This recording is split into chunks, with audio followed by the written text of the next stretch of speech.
Hello everyone, welcome to my channel Telecast TV. I'm Miracle Angala. You are about to watch a video of an exclusive conversation with 2023 Labour Party presidential candidate Mr. Peterobi. Highlight: Mr. Obi opens up on the state of the nation. Mr. Obi stands in the coalition of the ADC, African Democratic Congress. Mr. Obi assessment of Tinubu administration. Mr. Obi position on a single-term presidency. Be sure to check it out and endeavor to watch to the end. Please don't forget to hit that notification bell, subscribe, like, comment, and share your thoughts so you don't miss my trending video. I'm Sean Kimale here in Abuja. Tonight on Sunday Politics, we bring you an exclusive and perhaps unmissable conversation with the 2023 Labour Party presidential candidate, Mr. Peter Obi. This is going to be his very first extended sit-down conversation, an interview since the unveiling of the emerging opposition coalition platform anchored by the African Democratic Congress, ADC. As the political temperature begins to rise ahead of the 2027 election and as opposition figures align to challenge President Bola Tinubu and the ruling APC, Mr. Obi opens up to us on the program exclusively on the state of the nation, the deepening economic and security crisis, and where it stands in the evolving coalition talks in these over 1 hour special. He speaks candidly about his continued role in the Labour Party, his assessment of the Tinubu administration, his thoughts on Nigeria's democratic future, and notably his position on a single-term presidency truly run again. It's a conversation loaded with insight, strategy, and vision. Once again, welcome to the program. And let me bring you the very first portion of our conversation with the 2023 Labour Party presidential candidate, Mr. Peter Obi. Your Excellency, Mr. Peter Obi, thank you so much for joining us. Thank you, Sam, for having me. How have you been? Surviving. Quite a while. Interesting. I saw you yesterday and in the ADC, the flag of the unveiling of the coalition platform. How did that come? Well, you can see what we say. The coalition just adopted a party for 2027.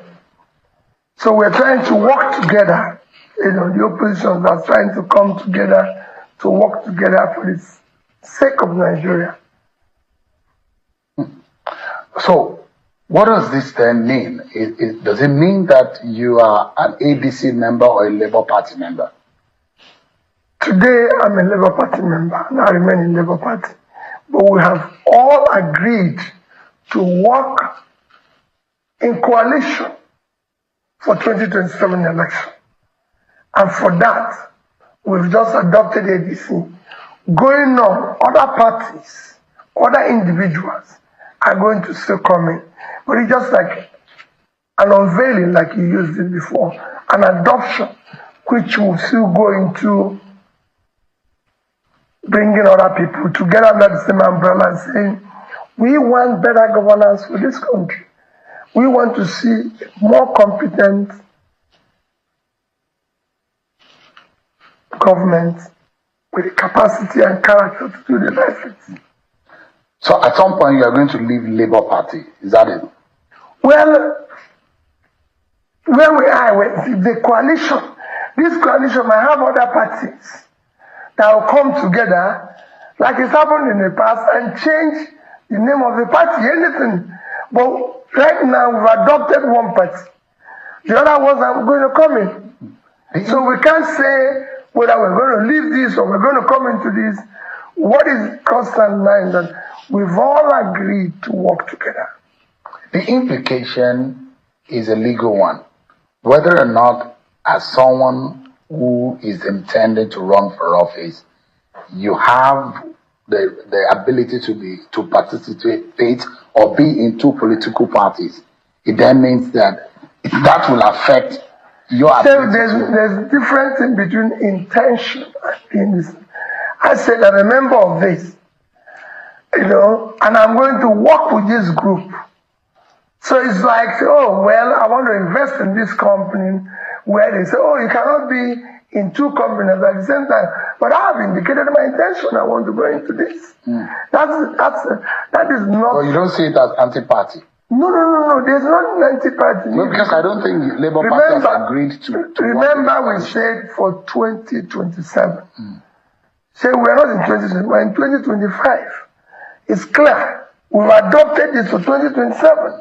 So if I say I'm going to this, that doesn't say, oh, well, listen, I want to be sharing, I want to be able to be part of your dinner in the evening. That doesn't mean I should abandon my breakfast and lunch because I intended to come and eat your dinner. No, we're going there. So we're going to go together. We are not abandoning where we are. At some stage, when that happens, you know. So you are thinking of being a running mate to Atiku. Is that the case right now? That's your intention? Again, Shehu, this is not in play. Nobody have ever discussed that. You know what I'm asking? People assume so many things. Nobody have ever discussed with me whether I'm going to be A or B or C. Shehu, I'm going to contest for the President of the Federal Republic of Nigeria. And I believe I'm qualified for it. You know the reason why I'm asking this? The coalition has been touted as Atiku-led coalition. And there are those who think that organization of coming together, that marriage is for an Atiku platform to run. People just assume anything in this country. And I don't believe in assumption. I don't live with it. I'm part of a coalition which will be able to produce a competent president with the capacity, compassion to save this country. And you look at the assemblage in that room. Some have described them as geriatrics who are old and done politically, who have been former this, former that. And this is Peter Obi, and your reputation, you know what your reputation is with the Nigerian people. There are those who think that Peter Obi stands for a ray of hope, a beacon of hope for a lot of young Nigerians. And your association with some of those who have been described as spent, former this, former that. You don't think that there's a problem, that it's a contradiction? So, when a leader comes into the scene, you lead everybody. Your job is to change. You change the old, you change the young. You don't just say, oh, my job as a leader is to change those who are not even, and if you look at it, it's about everywhere in the world. Those who brought out change everybody. Even for those of us, I'm sure it's in Islam, it's within the Quran, it's in the Bible, that those who actually, like Paul, who was previously Saul, who actually wrote everything, was one of those who were major persecutors of Jesus Christ and his team. But God changed. They want good governance. So like a messiah, that's what you want to be? Whatever you call it. A political messiah. It's not for me to say, oh, this one is bad, this one is good. No.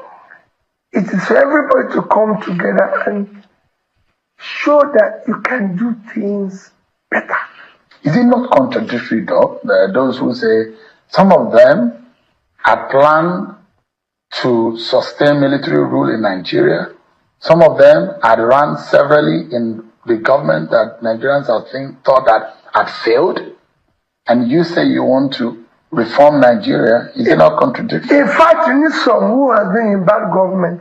Their experience is critical. I can tell you one of the major companies in the world hired two people who have worked in several failed companies because they can tell you what happened, why they failed. You need the experience of those who have failed and those who have succeeded to move on. And I need everybody. You need everybody. It is a critical experience because they know what can fail a system and they know what was wrong with the system. So you need everybody. So if you want to serve, you must serve everybody. In all of this, the ultimate goal and agenda is to ensure that 2027, this government and this party, APC, led by President Tinubu, is swept out of prominence. That's the agenda, isn't it? Yes. And by all means, you are going to pursue it. We're not going to do it by all means. We're going to do it by all lawful means to make sure, because we've seen the failure, we've seen the incompetence of the government, we've seen they don't have the capacity to do the job. So you just have to do, for the sake of our children. If this option, one of the options is for you to be a running mate, you will still keep it? There's no option here, Cyril. We're not talking about options. Obi has to be on the ballot. Well, the rest is for Nigerians to decide. Let me ask you, is there anything specifically that has been happening in Nigeria since the 2023 elections that has strengthened your resolve to want to run again in 2027? You could see it everywhere. We have an incompetent government.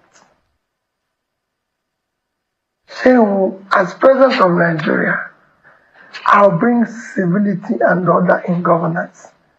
I'll govern with the Constitution of Nigeria. I will respect the Constitution of Nigeria. I will govern within the laws. The government will obey the laws. I will do appointment by federal character. I will appoint competent persons with capacity and compassion for good of Nigeria. People that are worthy of emulation. So I'm not going to be Minister of Petroleum, like it's been. Every ministry will have substantive minister who is competent, who has the character, compassion, and capacity to run that ministry, but showing you the things that as president, I will have hands-on reported to me daily or real time. Number one is security of life and property of every Nigerian citizen. Number two is basic education of our children. Because we must put those 18 million people as of them. So it is more important for Nigeria to invest in education than oil. The human capital of Nigeria, considering its population, is a huge asset.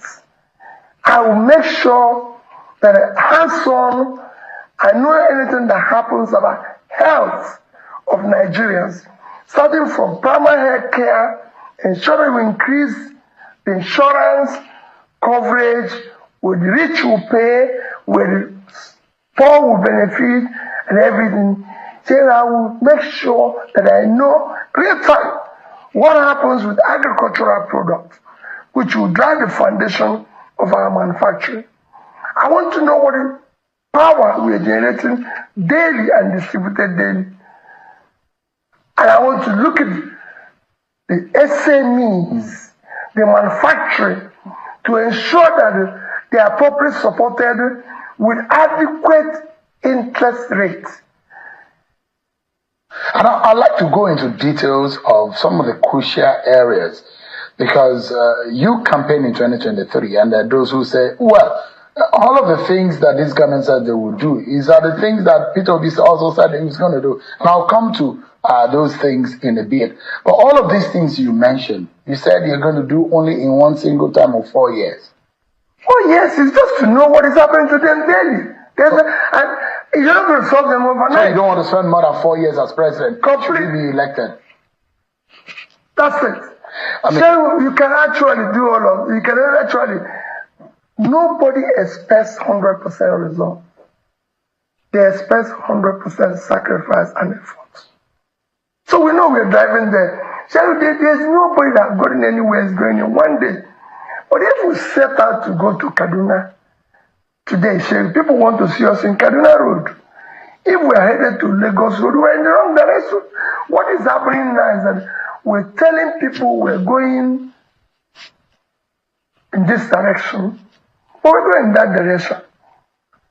I said, if you don't know where you're going, every road will lead you there. That's the confusion. Can Nigerians trust that commitment of a single term from you? So I said it and I put it in capital. I don't need a day more than 4 years. In fact, the day and before, you fix Nigeria in those 4 years. it's not fair. I will show the direction of good governance. That's why I said. To what end is this one single? Why do you want to spend? The constitution allows you. You've been a two-term governor. Why do you want to? In 2 years, there had been maximum damage. That shows 2 years can change it in good direction. People want to get up and see a president that cares, a president that shows compassion. So today we have a country without compassion. Leadership without compassion does not exist. It's a minus. It's not good for the country. Is there anything that you see that this government is doing that lacks compassion? So, in December 18th or thereabout, several children died in a battle. I think it was December 18th. On the 19th, the president of Nigeria flew from Abuja to Lagos for Christmas holidays. Saying, I will not do it. I'll go to Ibadan. I will go and look for their parents and cry with them. The president I will show them. If the president went to Benue. No, one minute. Well, there was no compassion in that. People lost their children. People lost their children that will lead this country tomorrow. He didn't do that. He went for Christmas holiday. In Benue, he was not there for days. So I will go the first day. And when he got there, he said he couldn't visit the community because of bad road. So he has not gone to Niger State, where we lost over 200, and now they said it's 600 that they're still missing, and it's presumed dead. So it's only about 15 minutes flight from Abuja to Niger. There's no compassion. So we have watched our president, top government officials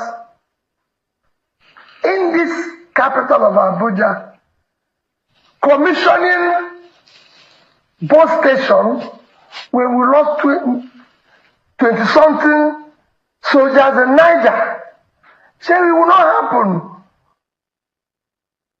Is commissioning road more important than our soldiers that are dying? Is commissioning road more important than our children are not in school? So is road more important than children being in school?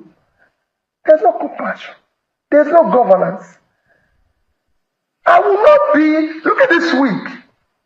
This week alone, Monday, 30-something were killed in one of our states. Tuesday, 13 was killed in one of our states. Yesterday, it was over 10 in Anambra. This morning, it's over 13 in Sokoto. And our president is in island of St. Lucia. That is not even up to the size. Island of St. Lucia is 617 square kilometers of land. Minna is 6,700. Minna is 10 times the size of St. Lucia. In terms of population, St. Lucia is only 180,000 people. Ajegunle is 560. Ajegunle. So what is our president doing there? So that trip is a waste of time. Is that what you say? No. See, I won't do it. If I'm going to go to St. Lucia, that won't last more than 1 day. Our president has not even gone to any state for 2 days apart from Lagos. I will be in Niger State. I will be in Mokwa.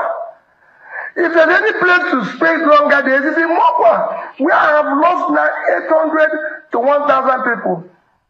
Why will I be there? He even gave some children scholarship in St. Lucia. When we have 18 million out-of-school children, with our capital, children are not in school. Shego, that's not governance. The country needs governance. I mean, are we looking for saints to run this country? No, we're looking for competent persons with capacity, character, and compassion to do We it. don't belong to a gang of saints. No. Saints, even saints. We Although delay you're for Saint Gregory. government. No. Gregory. No. But you're not a saint. No, saints do have and a combination of the great saints, Peter and Gregory. So it's not just I'm Peter. But in character, you're not a saint. No. In character, a leader must be somebody, I said, he must be competent.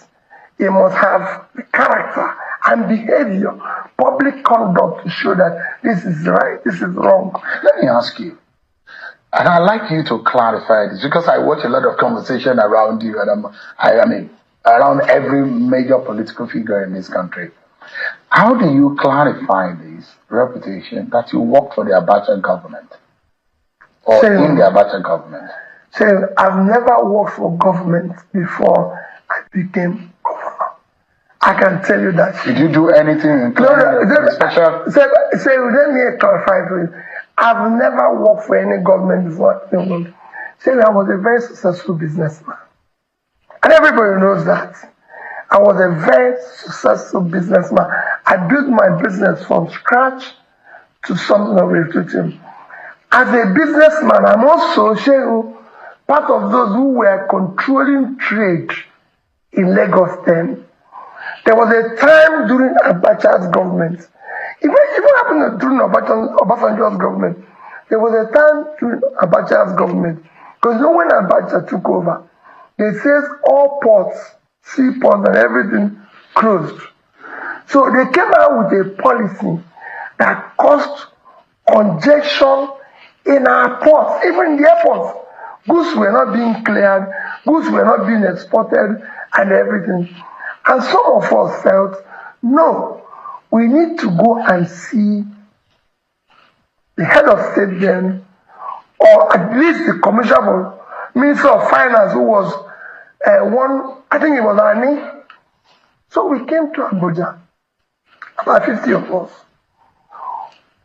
We had an audience with the Minister of Finance and the President and the head of state then, and we were able to elucidate the problem we're facing. The President then directed the Finance Minister that he should take some of us who are the leaders, should just form a committee to decongest all the ports in Nigeria. And there were about 10 or 20 ports. Make sure that in each committee, one of us is involved. That's the only thing I had to do with the port. And then when we finished, which lasted maybe 2 weeks, 3 weeks, they said, it is now time to probe and reorganize the port, because I had written in one of my comments that Nigerian Port Authority is the only port I know in the world that have an office outside its country of operation. And coupled that they've seen whether they said, you become a member of the panel. He said, if anything, I was a member that tried to reorganize and sack people. Saying he has nothing to do with working government. I've never met Abacha. I don't know him. I'm not in the military. Saying everything I've done in my life is in the public space.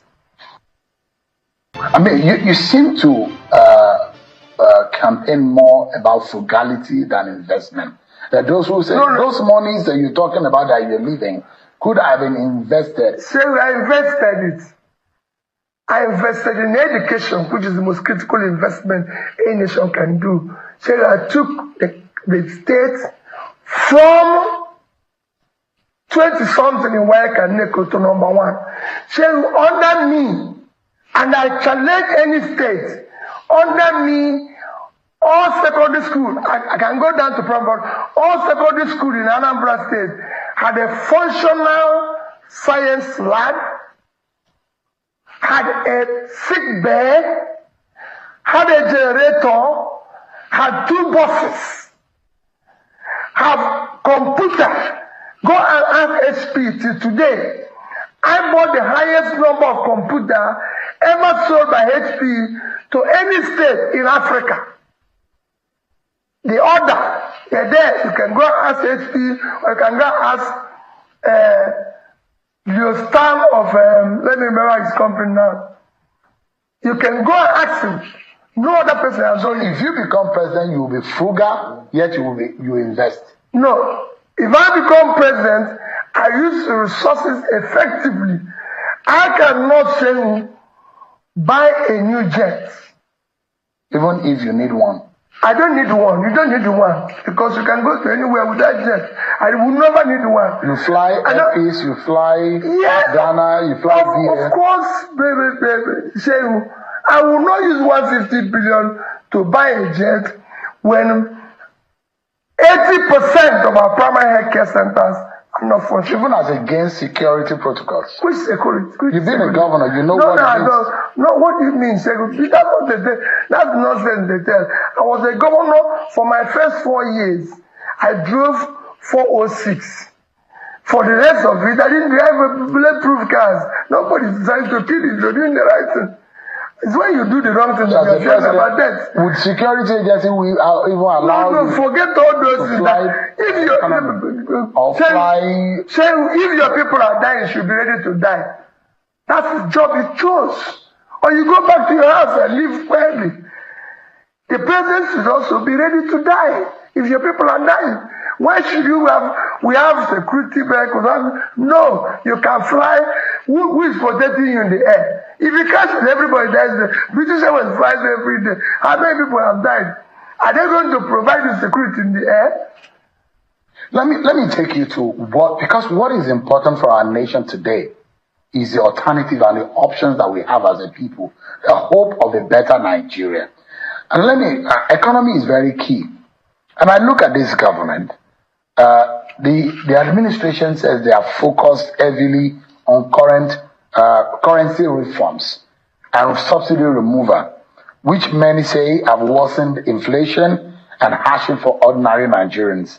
What alternative economic strategies would you pursue to stabilize the economy and protect the most vulnerable compared to the current government's approach should you become president? So, I campaign on removal of subsidy. Remember, but I said, one, there's a corruption associated with the subsidy that you need to remove first. If you had removed it, that's what I said, yes, but it was done in a disorganized manner.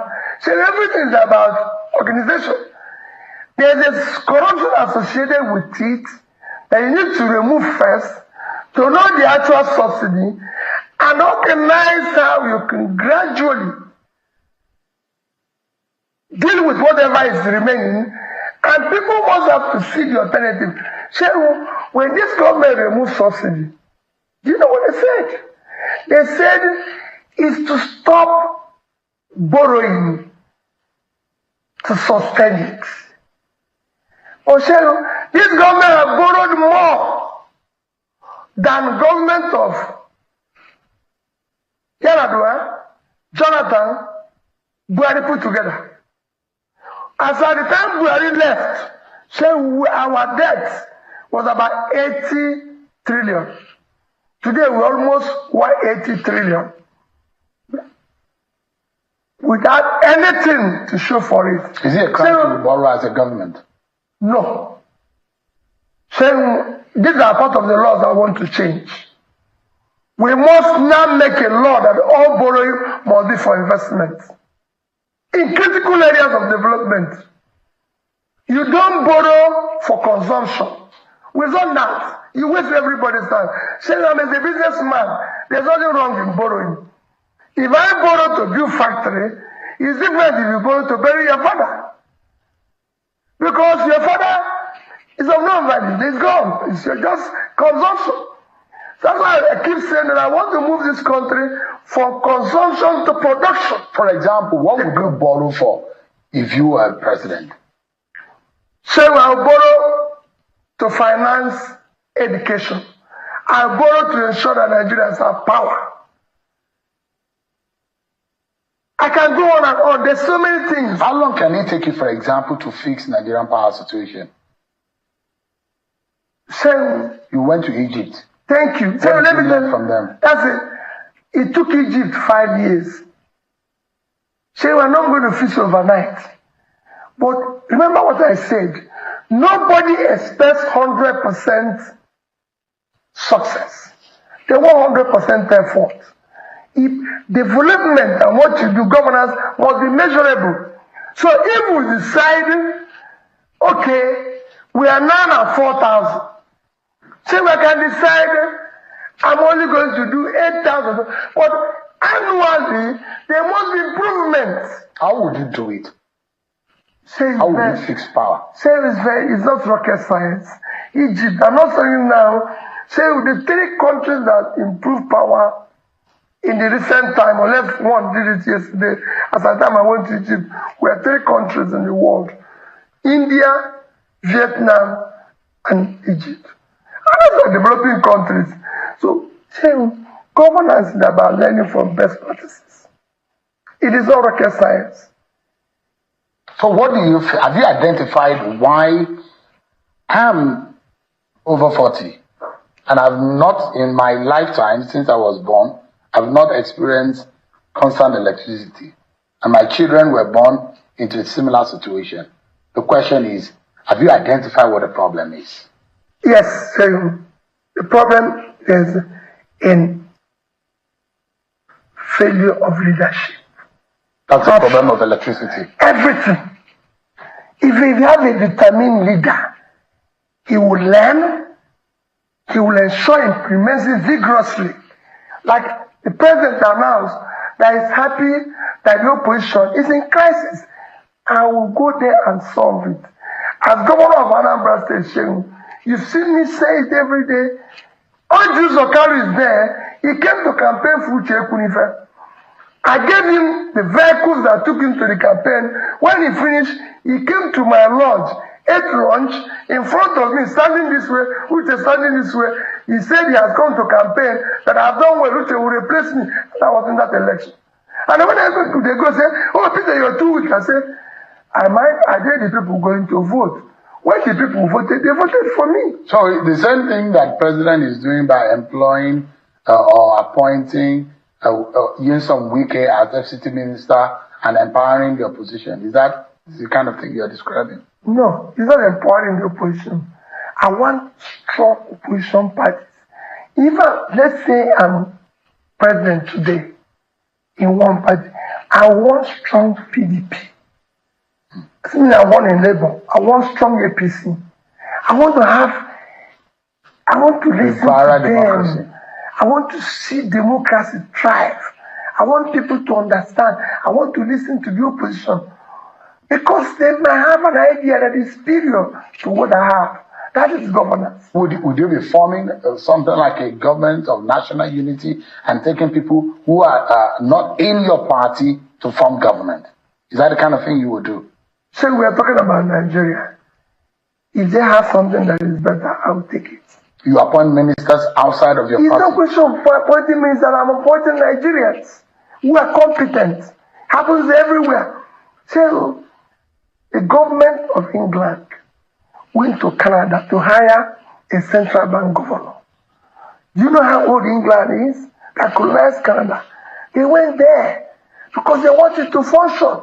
It's only in this country that you put in competent people in a place because they are your relation or they know you, and that's what I'm clamoring for. We have voted for incompetence. We voted for tribe. We voted for religion. Let's vote for competence. Do you think that the North trusts you?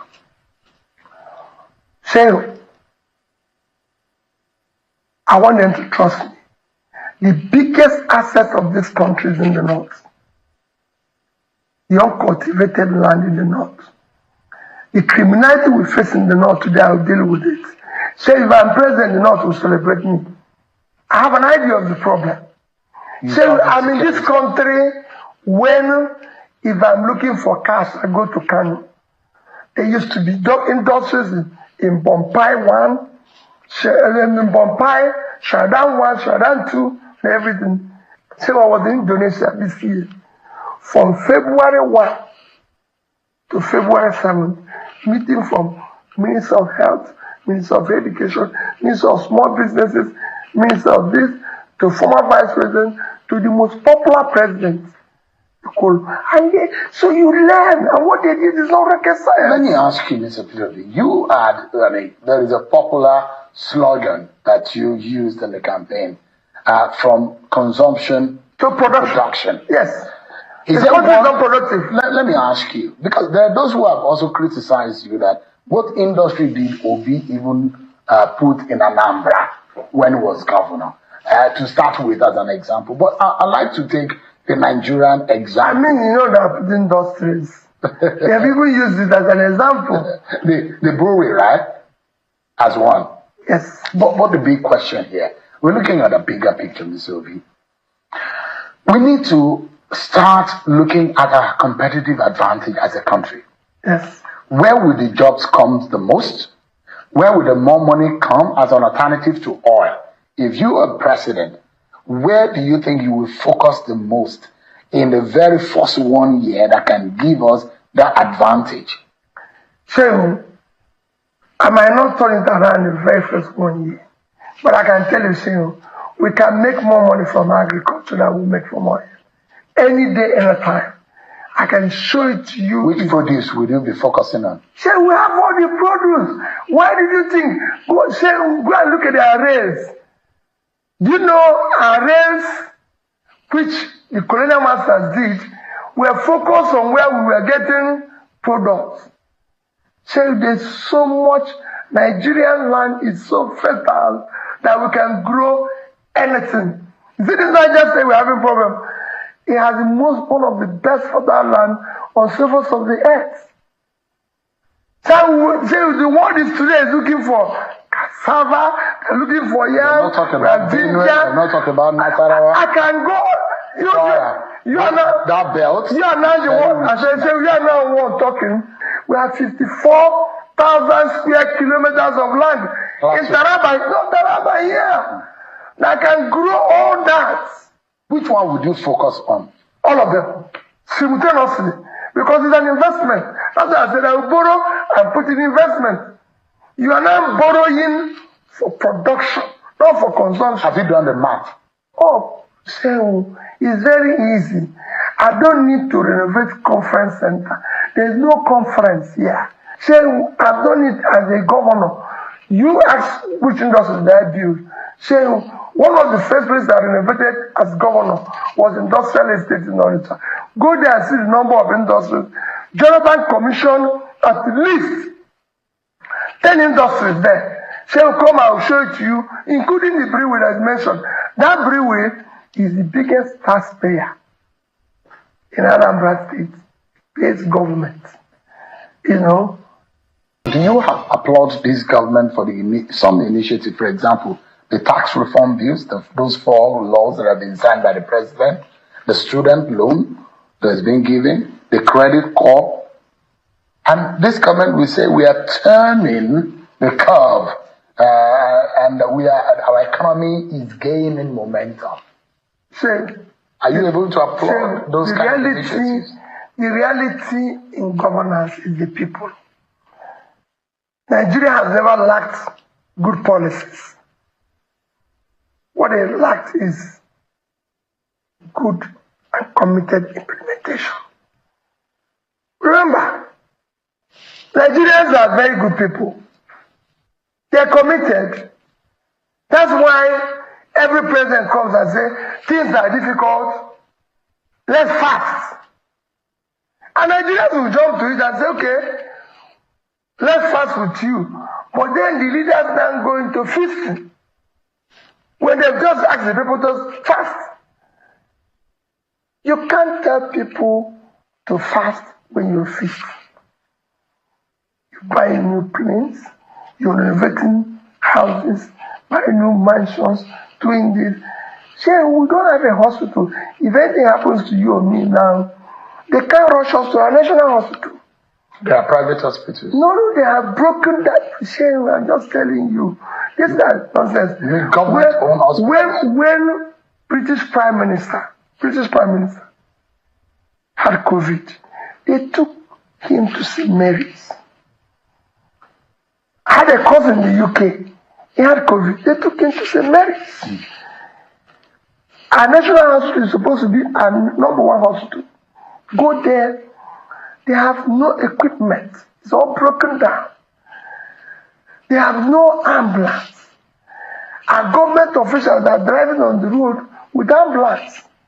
So I've never seen government officials anywhere outside Nigeria. He's come for a hand ambulance. Not even, no, I lived in the UK for years. Why? Because an ambulance in hospitals. Ambulance are meant to be in hospitals, not to be following government officials. Is there a promise that I'd like to know? Because all of these, the policies and everything that we're talking about in terms of the economy, is the bottom line is the livelihood of the average person. Completely. The man and the woman who are trying to eke out a living, if they don't work every day, they cannot feed their families. What promise do you have for them? For them to think that Peter Gregory Obi has an idea that can alleviate their poverty, give them some hope. How soon do you think, should we be elected president, that you can help them out of this poverty and this hopelessness? So it's not going to be overnight. But let me tell you. But you will do it in 4 years. From day one, I will tackle the issue of security. You can't tell me that non-state actors can be stronger than state. How would you do that? We declare war. We've lost more people than countries at war. So let's go to war. Let's do whatever it is. Even this borrowing you're talking, borrow money to put into security, into equipment, get the manpower. But you will not get those equipments in real time. You have to wait until the manufacturer. Let me tell you. It's frustrating. There's nothing you cannot do if you want to do it. It's frustrating. So this government doesn't have the willpower or what? I just told you. People are being killed. They are not even there. They are commissioning bus station. So you cannot tell me that I, Peter, will be sitting where we have 10 soldiers die, which I'm not sure are police die and everything, which I'm not sure they're being killed. And my job is to sit for 2-3 hours where they're commissioning bus station. Say, well, I will not do it. I will shut it down and go out there. You declare state of emergency on security. No, if there's a war, we declare war. We can be at war. There's nothing wrong in saying our country is at war. You by yourself as a commander-in-chief go to the war front. I can tell you, Shane, I might not go physically, but I'll go. Because I'll be with the people there. They will know I'm with them. What are they? Yeah, if anything this have happened to me as the governor, I wish you can go and meet my police commissioners when we had problem. One is John Haruna. The other one is alive, Bello from Kwara. I told them we had war. You must see me 24 hours. Ask them, or ask my commander of the army when I was there. He's in Abuja here. Ask him, I told him we had war. And then you can see me anytime. I must stop this criminality. And I'm happy that if you look at an interview from then A.G. Abubakar, I said for 5 years, we've not had issue of bank robbery, major crime in Anambra State. But there was straight of the kidnappings and a few of those. There's nothing you will not see anywhere in the world. There are kidnappings in America, they kill people in America. The difference is that if anything happens, there's a reaction from government. People want to see government. Have alternative, Mr. Obi, on how to solve, because we've been employing the same techniques over the years. Have you learned a new way to solving this insecurity problem? There is so many. If I told you, there's what they call natural insecurity. That is pulling people out of poverty. So by the time you invest, the entire state in the north cumulatively, over the past 2 years, have not been able to support their SMEs with more than maybe, let me be generous, 50 billion. I've been to 2 states in the north who told me they applied for Bank of Industry, saying there's 150 billion used to buy plane. I'll put it as a matching fund, just for example, and get another 150 billion, that's 300, shared by the 19 states, call it 20 states, so each will get 15 billion.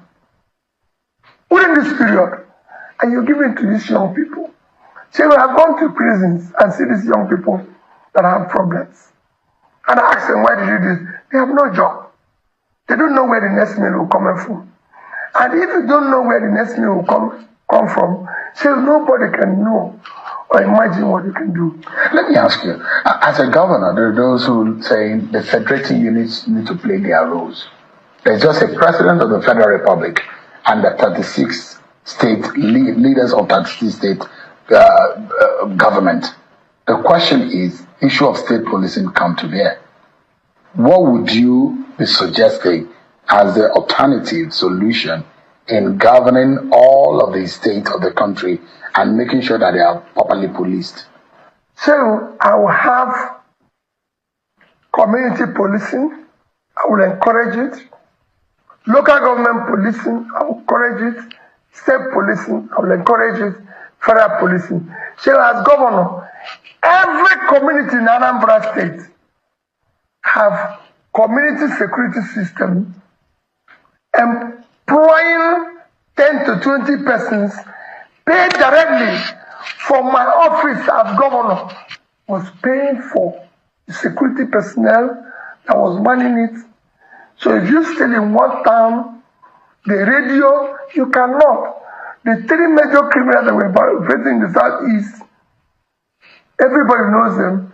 You will not know because of the Igbo names, Ofaku, Oisikanku, and Gwekelo. Welcome to Anambra State. Because once you still in one town, the radio, they must get you in another town. So I would do, that's why I said, I would do whatever it is to secure the country. Security is number one. You say nobody's going to come and invest in Lagos if you hear there's bomb in Boronu, because there's no way the bomb will come to Lagos. So you need to, the reputation of your country in terms of security, in terms of local investment is critical for you to. I mean, when you touched on the issue of the security in the southeast, there were those who criticized you that you never came out to condemn the role IPOB and those who were the agitators and those who were asking for sit at home and some of the killings that happened. Still, they are not following me. I've condemned killings everywhere, even the one that happened in Anambra yesterday. You're talking about the role of IPOB. I said I've condemned everything. The only thing I said about the agitators, let me tell you now. So it doesn't matter what, there's Yoruba agitators, there's other agitators, there's Israel. I will talk to all of them. There's nothing wrong with agitating. Anybody who says, okay, come on, let's talk. You must exhaust the reason, you must exhaust. But see, I see all those functionalities as a function of a dysfunctional, is a result of a dysfunctional society. If you do the right things, all these things will collapse on its own.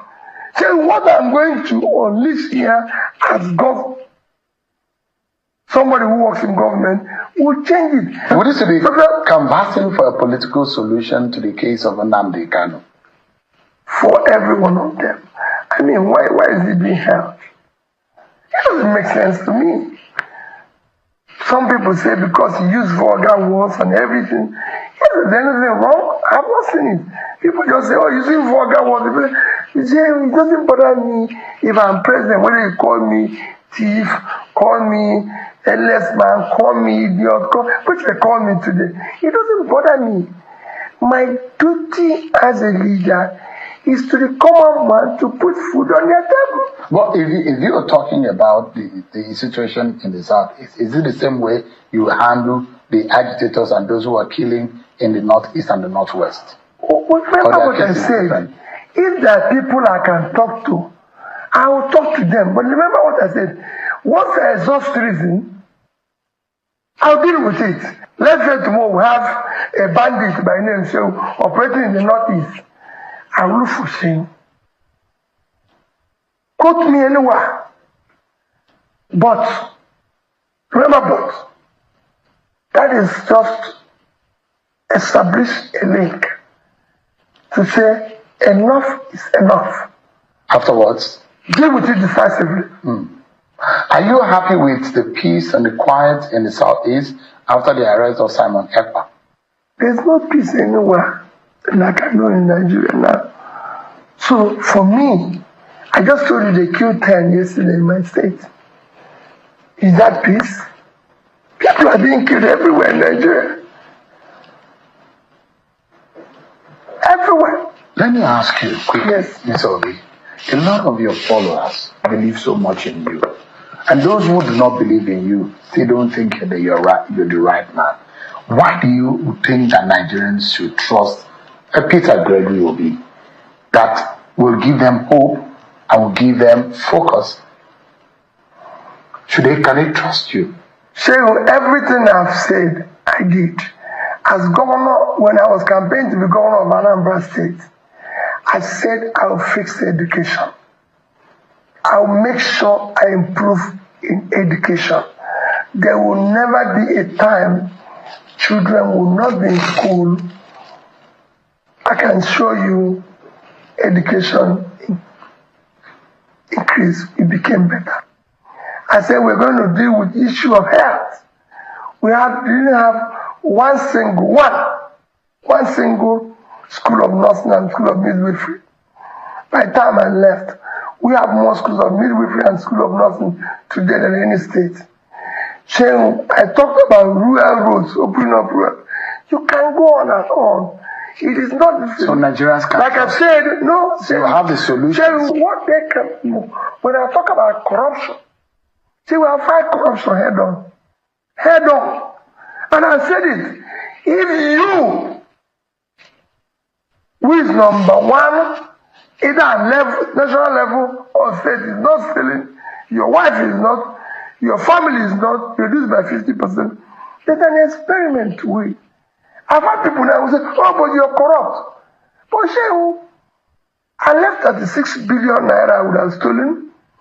I left $150 million I would have stolen. So have you ever seen a thief leave what he can steal? People will make reference to the Panama Papers and some of the No, I asked you a question. Have you seen a thief leave what he can steal? Even in the church today, you go say, take your phone, mind your phone, because there's no thieves come there. No thief have left what he can steal. So when they talk about Pandora Papers, I say go and investigate it in full. So we exaggerate here. That is a legal entity for estate arrangement. So we will focus on the critical areas of development. Mr. Peterobi, it's a pleasure talking to you. Thank you so much. And I wish you the very best in the coming days. Thank you, sir. All the best. Thank you. Thank you.